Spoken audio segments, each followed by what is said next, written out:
Revelation 20 verse 1 to 15, Apocalypse. I, John, beheld a great and terrifying vision. As I stood in awe, I saw an angel descending from heaven, clothed in radiant light, with the authority of the Almighty upon him.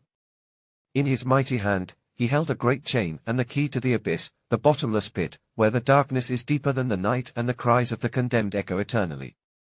With divine power, the angel seized the great dragon, that ancient serpent, the one called the devil and Satan, the deceiver of the whole world. Bound in unbreakable chains forged by divine command, he was cast into the abyss. The angel shut the pit and sealed it, ensuring that Satan would deceive the nations no longer, not for 1,000 years. And so, for an appointed time, the adversary was locked away, unable to corrupt or lead astray the peoples of the earth.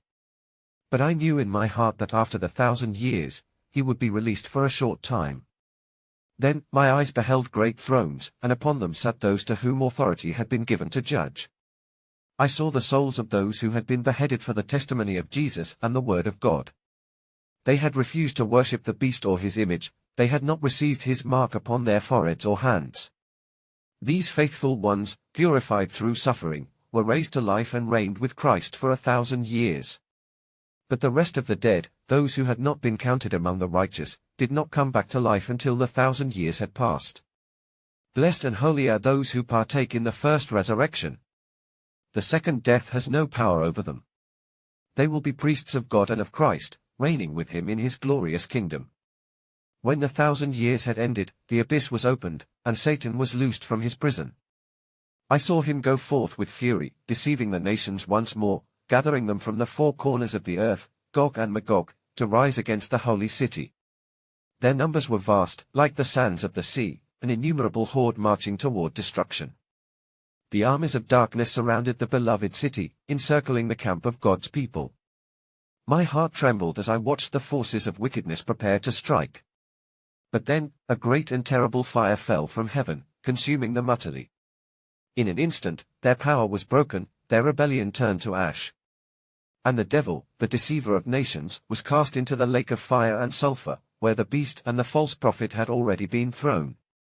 There they would be tormented day and night, forever and ever. Then I saw a great white throne, radiant and terrible in its majesty. The one who sat upon it was beyond all description, and before his presence, the earth and the heavens fled, vanishing into nothingness. There was no place left for them. I saw the dead, great and small, standing before the throne. Books were opened, records of every deed, every thought, every word spoken by mankind. Another book was opened, the book of life.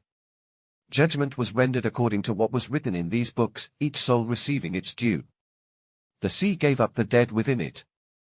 Death and Hades surrendered their prisoners, and all were judged. Then death itself, the last enemy, and Hades, the realm of the dead, were cast into the lake of fire. This was the second death. And whoever's name was not found written in the book of life was thrown into the lake of fire, into eternal separation from God's presence. Thus, I beheld the final judgment, the end of the old order, and the dawn of eternity. The righteous would inherit the kingdom prepared for them, while the wicked would face the fate they had chosen. The Almighty's justice had been fulfilled, his reign established forevermore. This is what I saw, and this is the word of the Lord.